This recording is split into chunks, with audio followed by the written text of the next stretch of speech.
Pemirsa, ribuan bonek bentrok dengan aparat Polrestabes Surabaya di Jembatan Suramadu, Jawa Timur. Polisi terpaksa mengeluarkan gas air mata untuk membubarkan paksa ribuan bonek yang melakukan sweeping kendaraan yang melintas di Jembatan Suramadu.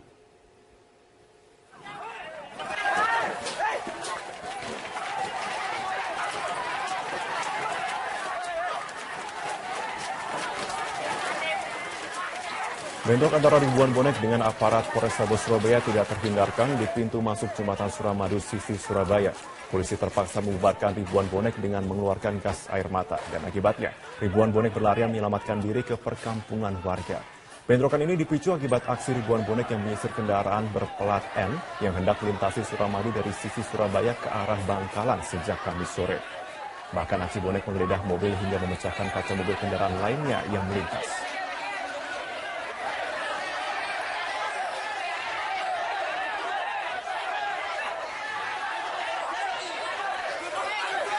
Sementara itu polisi mengejar ribuan bonek hingga ke perkampungan warga di kawasan Tambakudi, Kejeran, Surabaya. Selain rusak fasilitas di pintu loket Jembatan Suramadu sisi Surabaya, belasan motor yang diparkir dekat pintu masuk Suramadu juga rusak.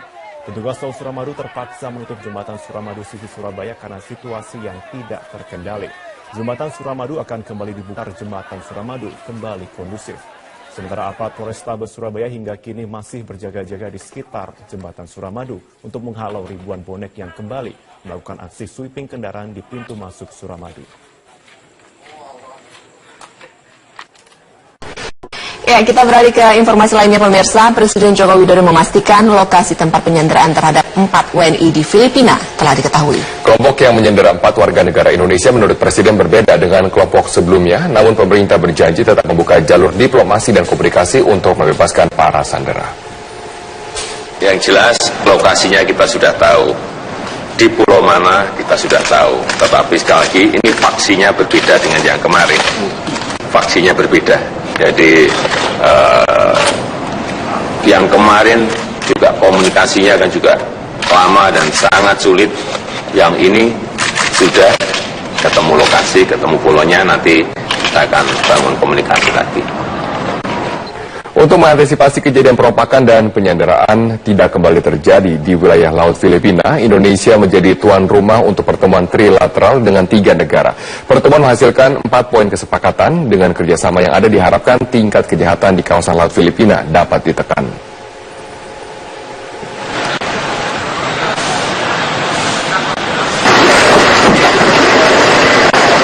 Tiga Menteri Luar Negeri dan 3 Panglima Militer dari Indonesia, Malaysia, dan Filipina menggelar pertemuan trilateral di Istana Kepresidenan di Yogyakarta pada Kamis pagi tadi.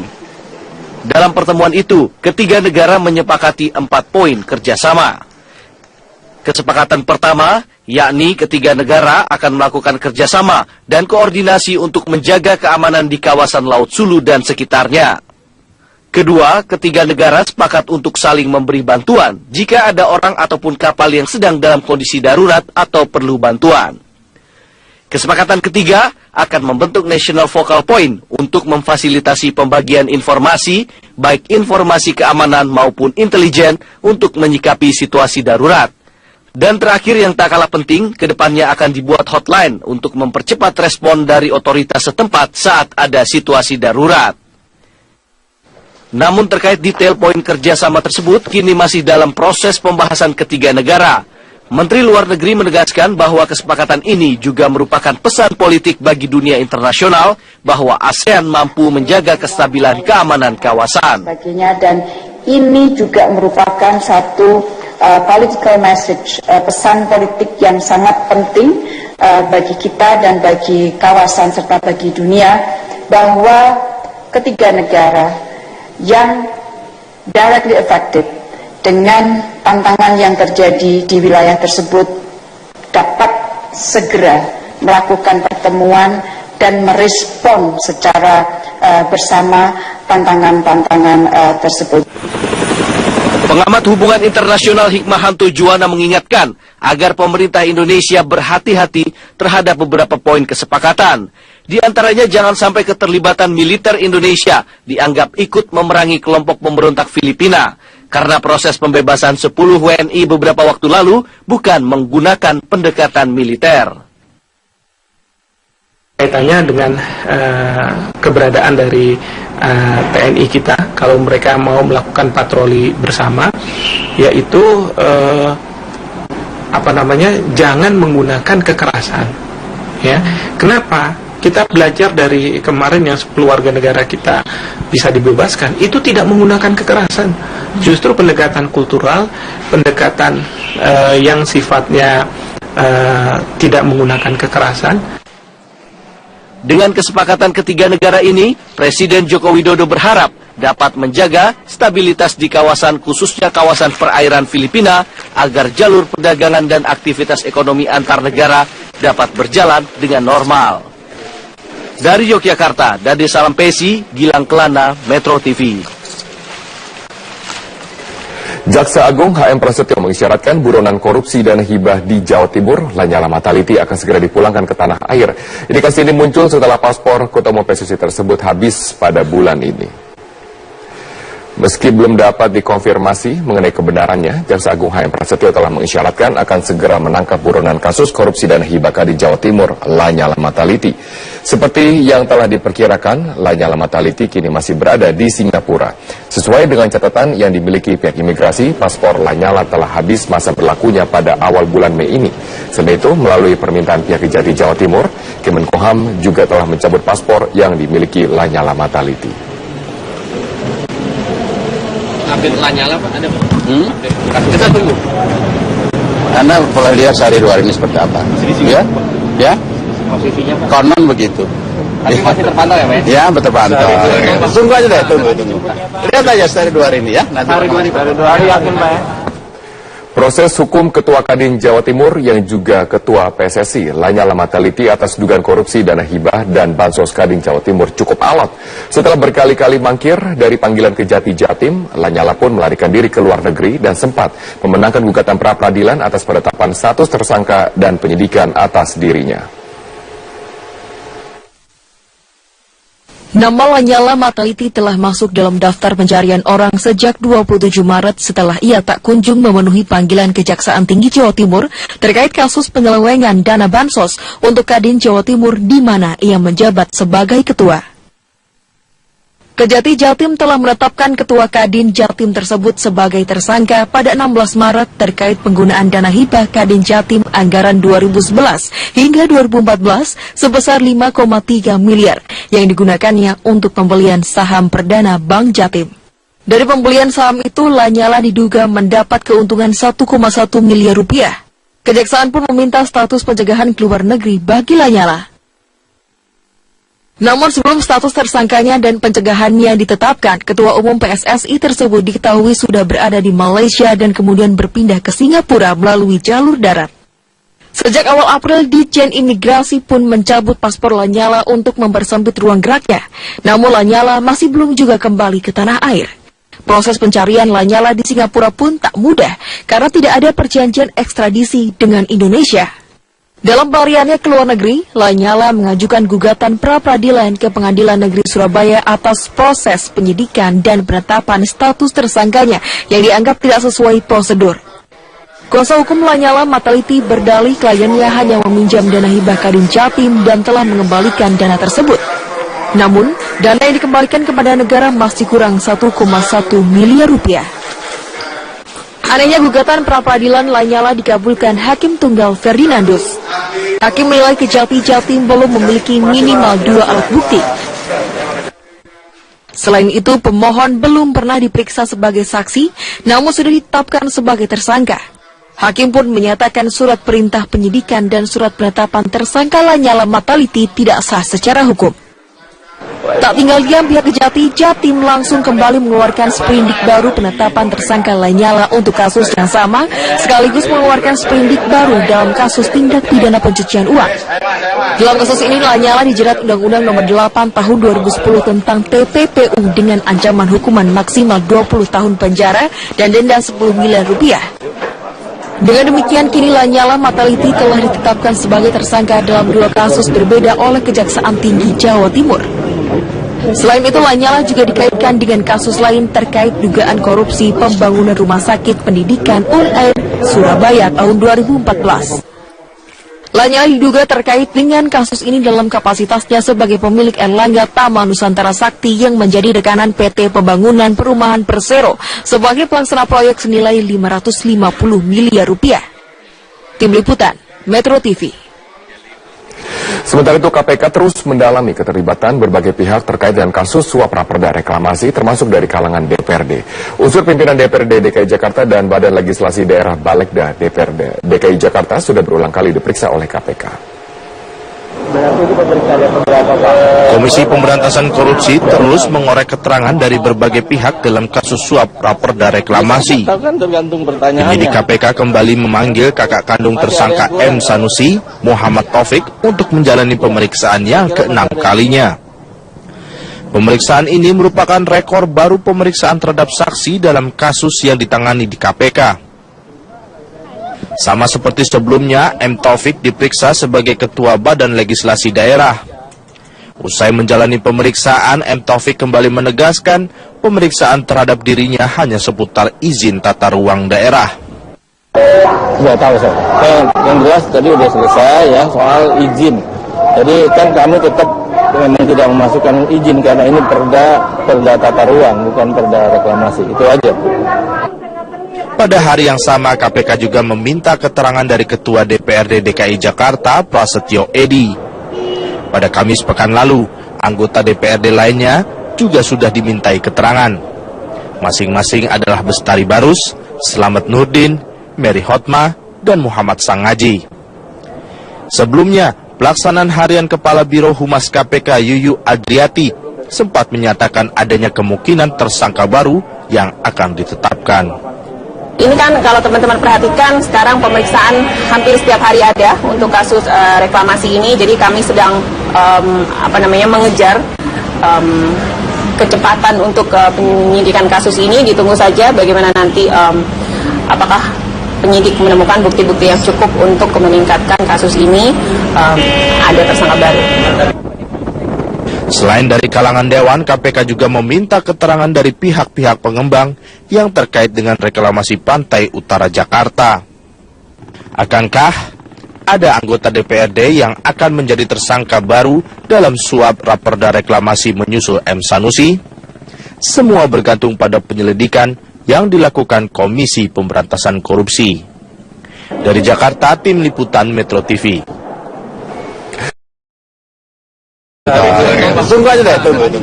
Lihat aja dari 2 hari ini ya. Hari 2 hari yakin Pak ya.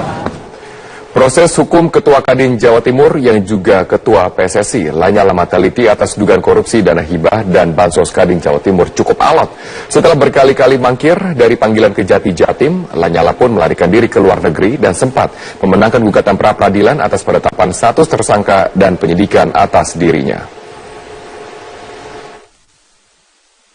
Nama Lanyala Mataliti telah masuk dalam daftar pencarian orang sejak 27 Maret setelah ia tak kunjung memenuhi panggilan Kejaksaan Tinggi Jawa Timur terkait kasus penyelewengan dana bansos untuk Kadin Jawa Timur di mana ia menjabat sebagai ketua. Kejati Jatim telah menetapkan Ketua Kadin Jatim tersebut sebagai tersangka pada 16 Maret terkait penggunaan dana hibah Kadin Jatim anggaran 2011 hingga 2014 sebesar 5,3 miliar yang digunakannya untuk pembelian saham perdana Bank Jatim. Dari pembelian saham itu, Lanyala diduga mendapat keuntungan 1,1 miliar rupiah. Kejaksaan pun meminta status pencegahan ke luar negeri bagi Lanyala. Namun sebelum status tersangkanya dan pencegahannya ditetapkan, Ketua Umum PSSI tersebut diketahui sudah berada di Malaysia dan kemudian berpindah ke Singapura melalui jalur darat. Sejak awal April, Ditjen Imigrasi pun mencabut paspor Lanyala untuk mempersempit ruang geraknya. Namun Lanyala masih belum juga kembali ke tanah air. Proses pencarian Lanyala di Singapura pun tak mudah karena tidak ada perjanjian ekstradisi dengan Indonesia. Dalam pelariannya ke luar negeri, Lanyala mengajukan gugatan pra-peradilan ke Pengadilan Negeri Surabaya atas proses penyidikan dan penetapan status tersangkanya yang dianggap tidak sesuai prosedur. Kuasa hukum Lanyala Mataliti berdalih kliennya hanya meminjam dana hibah Kadin Jatim dan telah mengembalikan dana tersebut. Namun, dana yang dikembalikan kepada negara masih kurang 1,1 miliar rupiah. Anehnya gugatan pra-peradilan Lanyala dikabulkan Hakim Tunggal Ferdinandus. Hakim menilai Kejati Jatim belum memiliki minimal 2 alat bukti. Selain itu, pemohon belum pernah diperiksa sebagai saksi, namun sudah ditetapkan sebagai tersangka. Hakim pun menyatakan surat perintah penyidikan dan surat penetapan tersangka Lanyala Mataliti tidak sah secara hukum. Tak tinggal diam, pihak Kejati Jatim langsung kembali mengeluarkan sprindik baru penetapan tersangka Lanyala untuk kasus yang sama, sekaligus mengeluarkan sprindik baru dalam kasus tindak pidana pencucian uang. Dalam kasus ini, Lanyala dijerat Undang-Undang Nomor 8 Tahun 2010 tentang TPPU dengan ancaman hukuman maksimal 20 tahun penjara dan denda 10 miliar rupiah. Dengan demikian, kini Lanyala Mataliti telah ditetapkan sebagai tersangka dalam 2 kasus berbeda oleh Kejaksaan Tinggi Jawa Timur. Selain itu, Lanyala juga dikaitkan dengan kasus lain terkait dugaan korupsi pembangunan Rumah Sakit Pendidikan UNAIR Surabaya tahun 2014. Lanyala diduga terkait dengan kasus ini dalam kapasitasnya sebagai pemilik Erlangga Taman Nusantara Sakti yang menjadi rekanan PT Pembangunan Perumahan Persero sebagai pelaksana proyek senilai 550 miliar rupiah. Tim Liputan, Metro TV. Sementara itu, KPK terus mendalami keterlibatan berbagai pihak terkait dengan kasus suap raperda reklamasi, termasuk dari kalangan DPRD. Unsur pimpinan DPRD DKI Jakarta dan Badan Legislasi Daerah Balegda DPRD DKI Jakarta sudah berulang kali diperiksa oleh KPK. Komisi Pemberantasan Korupsi terus mengorek keterangan dari berbagai pihak dalam kasus suap raperda reklamasi. Penyidik KPK kembali memanggil kakak kandung tersangka M. Sanusi, Muhammad Taufik, untuk menjalani pemeriksaan yang ke-6 kalinya. Pemeriksaan ini merupakan rekor baru pemeriksaan terhadap saksi dalam kasus yang ditangani di KPK. Sama seperti sebelumnya, M. Taufik diperiksa sebagai Ketua Badan Legislasi Daerah. Usai menjalani pemeriksaan, M. Taufik kembali menegaskan pemeriksaan terhadap dirinya hanya seputar izin tata ruang daerah. Sudah tahu saya. Yang jelas tadi udah selesai ya soal izin. Jadi kan kami tetap memang tidak memasukkan izin karena ini perda tata ruang, bukan. Isinya kan juga lama dan sangat sulit. Yang ini sudah ketemu lokasi, ketemu pulaunya, nanti kita akan bangun komunikasi lagi. Untuk mengantisipasi kejadian perompakan dan penyanderaan tidak kembali terjadi di wilayah Laut Filipina, Indonesia menjadi tuan rumah untuk pertemuan trilateral dengan 3 negara. Pertemuan menghasilkan 4 poin kesepakatan. Dengan kerjasama yang ada diharapkan tingkat kejahatan di kawasan Laut Filipina dapat ditekan.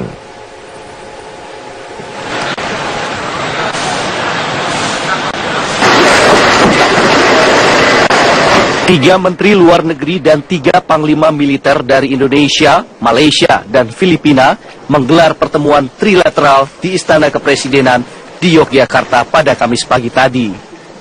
Dalam pertemuan itu, ketiga negara menyepakati 4 poin kerjasama.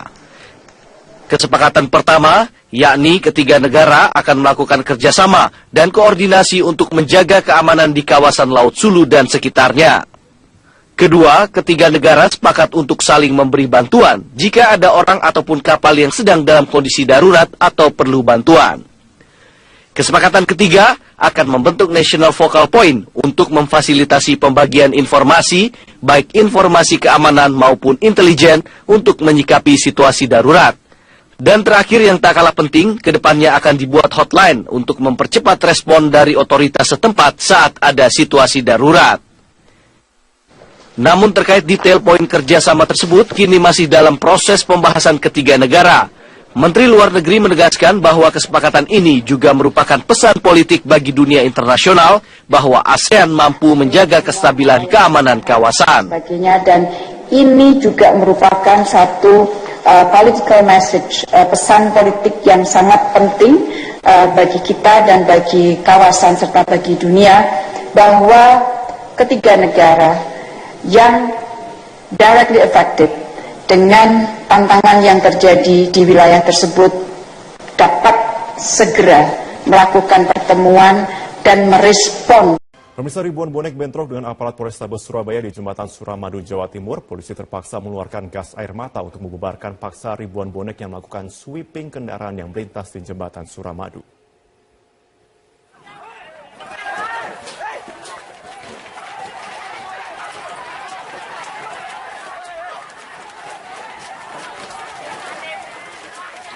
Bentrok antara ribuan bonek dengan aparat Polrestabes Surabaya tidak terhindarkan di pintu masuk Jembatan Suramadu sisi Surabaya. Polisi terpaksa membubarkan ribuan bonek dengan mengeluarkan gas air mata dan akibatnya ribuan bonek berlarian menyelamatkan diri ke perkampungan warga. Bentrokan ini dipicu akibat aksi ribuan bonek yang menyisir kendaraan berplat N yang hendak melintasi Suramadu dari sisi Surabaya ke arah Bangkalan sejak Kamis sore. Bahkan aksi bonek menggeledah mobil hingga memecahkan kaca mobil kendaraan lainnya yang melintas.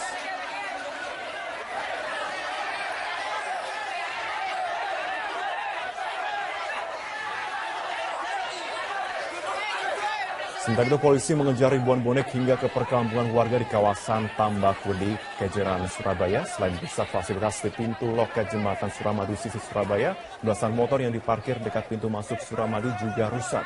Petugas tol Suramadu terpaksa menutup Jembatan Suramadu sisi Surabaya karena situasi yang tidak terkendali. Jembatan Suramadu akan kembali dibuka, Jembatan Suramadu kembali kondusif. Sementara aparat Polrestabes Surabaya hingga kini masih berjaga-jaga di sekitar Jembatan Suramadu untuk menghalau ribuan bonek yang kembali melakukan aksi sweeping kendaraan di pintu masuk Suramadu. Ya, kita beralih ke informasi lainnya pemirsa. Presiden Joko Widodo memastikan lokasi tempat penyanderaan terhadap 4 WNI di Filipina telah diketahui. Kelompok yang menyandera 4 warga negara Indonesia menurut Presiden berbeda dengan kelompok sebelumnya, namun pemerintah berjanji tetap membuka jalur diplomasi dan komunikasi untuk membebaskan para sandera. Yang jelas lokasinya kita sudah tahu, di pulau mana kita sudah tahu, tetapi sekali lagi ini faksinya berbeda dengan yang kemarin. Faksinya berbeda. Jadi yang kemarin juga komunikasi secara bersama tantangan-tantangan tersebut. Pengamat hubungan internasional Hikmahanto Juwana mengingatkan agar pemerintah Indonesia berhati-hati terhadap beberapa poin kesepakatan. Di antaranya jangan sampai keterlibatan militer Indonesia dianggap ikut memerangi kelompok pemberontak Filipina. Karena proses pembebasan 10 WNI beberapa waktu lalu bukan menggunakan pendekatan militer. Kaitannya dengan keberadaan dari TNI kita, kalau mereka mau melakukan patroli bersama, yaitu jangan menggunakan kekerasan. Ya, kenapa? Kita belajar dari kemarin yang 10 warga negara kita bisa dibebaskan, itu tidak menggunakan kekerasan. Justru pendekatan kultural, pendekatan yang sifatnya tidak menggunakan kekerasan. Dengan kesepakatan ketiga negara ini, Presiden Joko Widodo berharap dapat menjaga stabilitas di kawasan, khususnya kawasan perairan Filipina, agar jalur perdagangan dan aktivitas ekonomi antar negara dapat berjalan dengan normal. Dari Yogyakarta, Dade Salampesi, Gilang Kelana, Metro TV. Jaksa Agung HM Prasetyo mengisyaratkan buronan korupsi dan hibah di Jawa Timur, Lanyala Mataliti, akan segera dipulangkan ke tanah air. Indikasi ini muncul setelah paspor Ketua Umum PSSI tersebut habis pada bulan ini. Meski belum dapat dikonfirmasi mengenai kebenarannya, Jaksa Agung HM Prasetyo telah mengisyaratkan akan segera menangkap buronan kasus korupsi dan hibah di Jawa Timur, Lanyala Mataliti. Seperti yang telah diperkirakan, Lanyala Mataliti kini masih berada di Singapura. Sesuai dengan catatan yang dimiliki pihak imigrasi, paspor Lanyala telah habis masa berlakunya pada awal bulan Mei ini. Selain itu, melalui permintaan pihak Kejati Jawa Timur, Kemenkumham juga telah mencabut paspor yang dimiliki Lanyala Mataliti. Update Lanyala Pak, ada Pak? Kita tunggu. Anda boleh lihat sehari dua hari ini seperti apa. Ya? Ya? Posisinya Pak? Konon begitu. Tapi masih terpantau ya Pak? Ya, terpantau.